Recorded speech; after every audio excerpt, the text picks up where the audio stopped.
It's crazy, right? Like how cybersecurity used to be this kind of like backroom tech thing, and now it's like front and center. Like everyone needs to be aware of it, Yeah, you know? absolutely. It's like it's become mainstream, right? It's not just about firewalls Yep. and, like the all the techie stuff anymore. Yeah, yeah, for sure. And I think what's so interesting about it is that it's moved so much beyond just the tech. Yeah. It really is about like people Yeah. and processes and creating a whole culture of security. Absolutely. It's like you can have the best tech in the world, but if your people aren't aware Right. and if they're not bought into the whole security idea, then you're open to all sorts of risks, Yeah. right?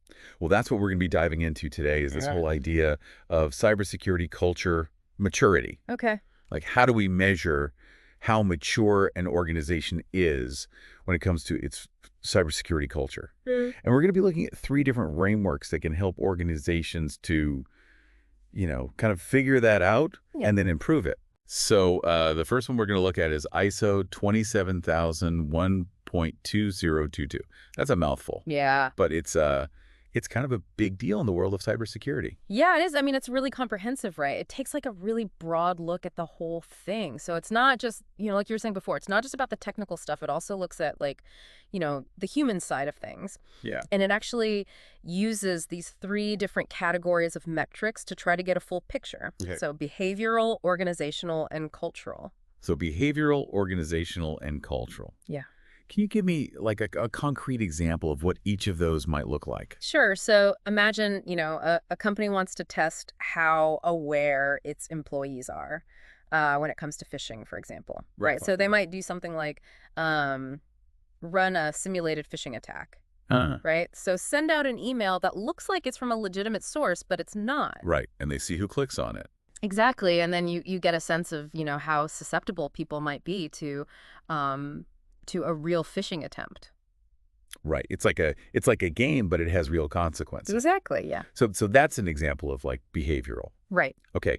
What about organizational? So on the organizational side, you might look at things like how the security budget is allocated. Okay. Right. So that can tell you a lot about how seriously a company takes security. Yeah, like are they putting their money where their mouth is? Exactly. And then cultural. What kind of things fall under that? So with culture, you're really trying to understand like what the overall vibe is, Yeah. right, in the organization when it comes to security. So you might use things like employee surveys to gauge, how people feel about the security culture. Do they feel supported? Do they understand their role in protecting data? Right. Are there any kind of roadblocks or challenges that they're facing? So it really tries to get a sense of like what's the attitude? Exactly, yeah. It's all about attitude. Core cybersecurity within the organization. Okay. Now, ISO 27001, that's like this really big picture framework. Yeah.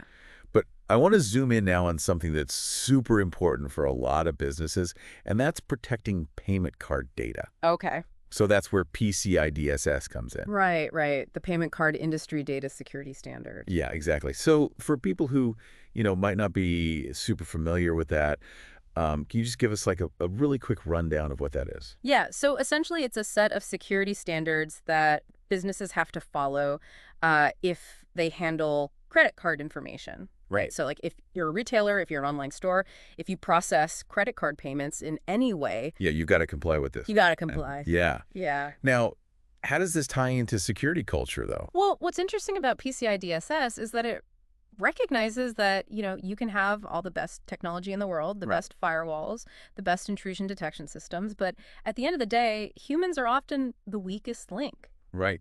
Right. So it really emphasizes the importance of a strong security culture, particularly when it comes to things like employee training and incident response. So let's dig into those. Yeah. Like, what does that look like in practice? Okay. So imagine, right, you've got an employee who's gone through some really good security awareness training, right? And they get a phishing email. Right? Now, because of the training, they're able to spot the red flags. Maybe it's the sender address looks a little bit off, or there's a link that seems a bit suspicious. So instead of clicking on it, they report it to the IT security team, right? And potentially that could prevent a major data breach. Wow. Right? So it's like, one person just being aware can have a huge impact. Yeah, that's a really good example of how, like, individual actions can make a difference. Absolutely. What about incident response? So with incident response, it's all about being prepared. Right. It's kind of like having a fire drill, but for a cybersecurity incident.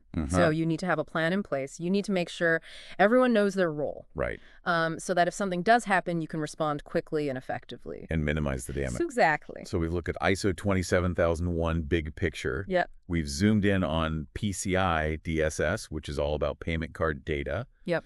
Now I want to talk about a framework that's known for being incredibly comprehensive, and that's the NIST cybersecurity framework. Right, right. It's kind of like a toolkit, right? Yeah. For managing cybersecurity risk. Yeah, and it's got these 5 functions, right? Yeah. So identify, protect, detect, respond, and recover. 5. Okay. Yeah. Break it down for me. Okay. So first you've got to identify, right? You've got to know what your assets are, what your vulnerabilities are, and what kind of threats you're facing. It's like, if you're trying to secure a house, you need to know, like, where the valuables are, where are the weak points, right? What are the potential entry points? Okay. So that's identify. Then you've got protect, right? Okay. So that's where you put the safeguards in place, you install the locks on the doors, you put in the security cameras, you get the alarm system, right? It's all about creating layers of defense. Like a castle. Exactly. With, like, moats and walls. Exactly. Yeah. Multiple layers. So that's protect. Then you've got detect. Detect. Right. So that's about knowing when someone's trying to get in. Right. So you need to have, like, the guards on the wall. Yeah. Right. Who are watching for any signs of trouble. Yeah. You need to have the alarms. Like the smoke detectors. Exactly. Yeah. The smoke detectors. Okay. So that you can catch a fire before it gets out of control. Right. So that's detect. And then, inevitably something's going to happen. Right. So then you need to respond. Okay. Right. So that's about having a plan in place so everyone knows what to do. It's like the fire drill. Yeah. Right. Everyone knows where to go. Everyone knows what their role is. So you can contain the damage. And then finally, you've got recover. Recover. Okay. Right. So this is about getting back on your feet after an incident. Right. Right. Having backups in place, having recovery procedures so that you can, restore your data, restore your systems, and get back to business as usual. Okay. So it's interesting because each of these 5 functions, they seem like they're very much focused on, specific actions and processes. Yeah.